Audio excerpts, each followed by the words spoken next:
Bismillahirrohmanirrohim. Assalamualaikum warahmatullahi wabarakatuh. Nabi Isa alaihi salam. Kisah lahirnya Rasulullah Isa bin Maryam. Nabi Isa adalah di antara Nabi dan Rasul Allah. Berbeda dengan manusia lainnya, Nabi Isa terlahir tanpa seorang ayah. Dan ibunya adalah seorang wanita suci dan solihah. Demikianlah jika Allah menghendaki sesuatu terjadi, maka ia akan terjadi. Adam, Allah ciptakan tanpa perantara ayah dan ibu. Hawa lahir tanpa campur tangan wanita. Dan Isa hanya dari seorang ibu. Maryam melahirkan manusia mulia. Maryam adalah seorang wanita solihah yang menjaga diri dan kehormatan. Sudah kami tuliskan kisah Maryam menjaga kesucian dirinya dengan judul Maryam Teladan bagi Muslimah. Berita tentang kelahiran Nabi Isa menyebar perlahan. Satu persatu orang tahu bahwa Maryam yang tak bersuami melahirkan anak laki-laki. Saat hendak melahirkan putranya, Maryam menyendiri di ujung timur Masjid Al-Aqsa. Maka Maryam mengandungnya. Lalu ia menyisihkan diri dengan kandungannya itu ke tempat yang jauh. Qs. Maryam ayat 22. Lahirlah Nabi Isa di tempat tersebut. Maryam menyepi dan menyendiri. Ia takut beredar fitnah tentang dirinya di masyarakat.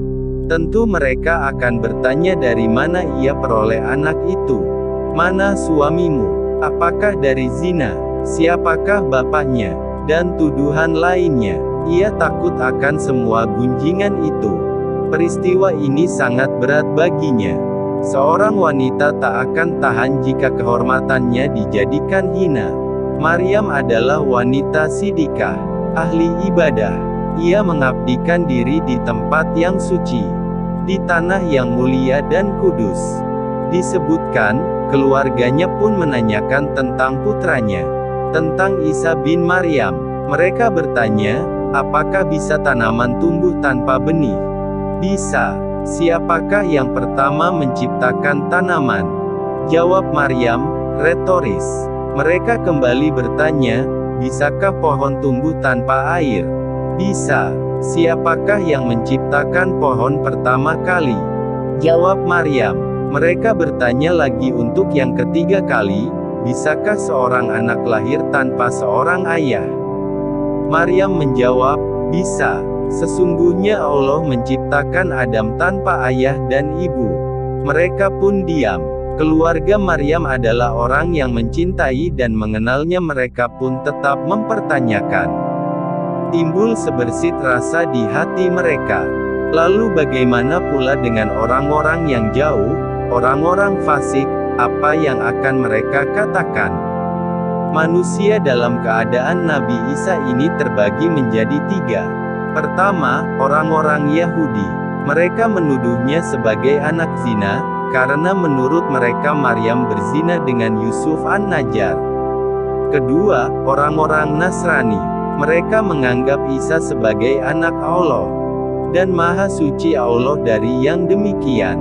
Ketiga, orang-orang Islam. Mereka memuliakan Nabi Isa sebagai seorang nabi dan rasul, namun tidak berlebih-lebihan terhadapnya, dengan mengimaninya sebagai hamba Allah. Maryam pergi ke Bethlehem.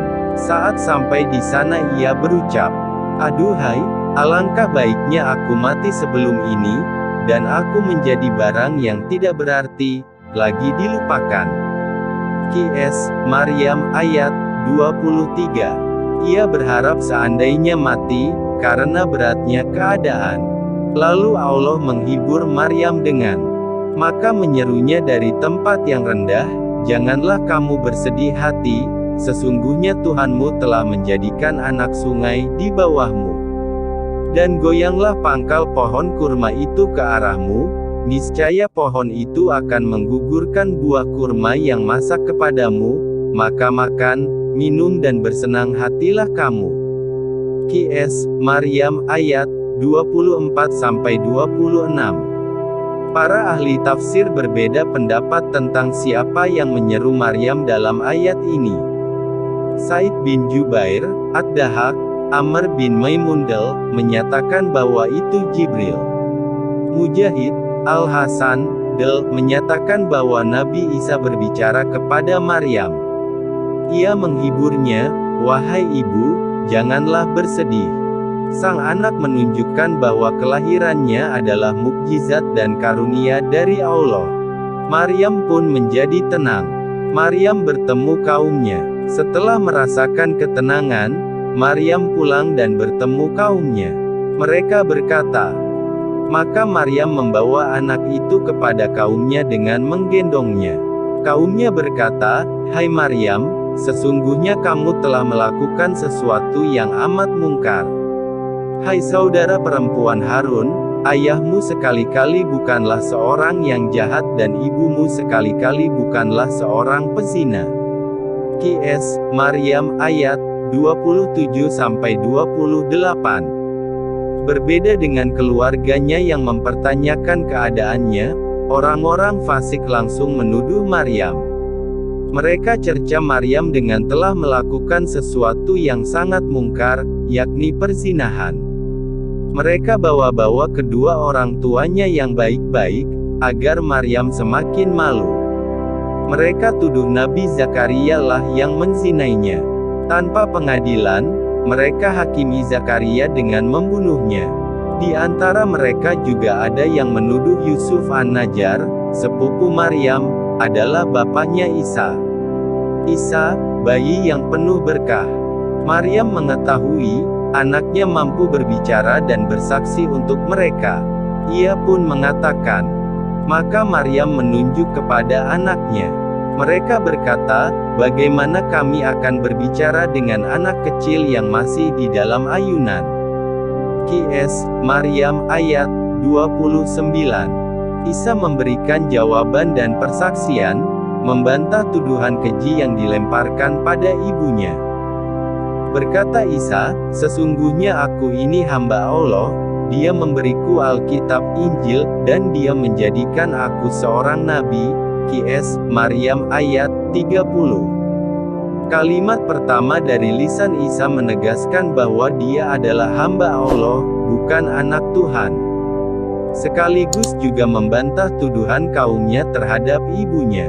Ia membantah orang yang mengatakannya anak Allah atau anak zina. Dan Dia menjadikan aku seorang yang diberkati di mana saja aku berada, dan Dia memerintahkan kepadaku, mendirikan salat dan menunaikan zakat selama aku hidup, dan berbakti kepada ibuku, dan Dia tidak menjadikan aku seorang yang sombong lagi celaka. Dan kesejahteraan semoga dilimpahkan kepadaku, pada hari aku dilahirkan, pada hari aku meninggal dan pada hari aku dibangkitkan hidup kembali. Qs. Maryam ayat 31-33. Kami tutup kisah ini dengan penjelasan Al-Quran tentang Nabi Isa. Itulah Isa putra Maryam, yang mengatakan perkataan yang benar, yang mereka berbantah-bantahan tentang kebenarannya. Tidak layak bagi Allah mempunyai anak, Maha Suci Dia. Apabila Dia telah menetapkan sesuatu, maka Dia hanya berkata kepadanya, jadilah, maka jadilah ia. Qs. Maryam ayat 34-35. Sumber: Al-Khamis, Utsman bin Muhammad. 2010. Fabihudahum Iqtadi. Kuwait, Dar al-Ilaf. Oleh Nur Fitri Hadi @fhadi07. Artikel www.kisahmuslim.com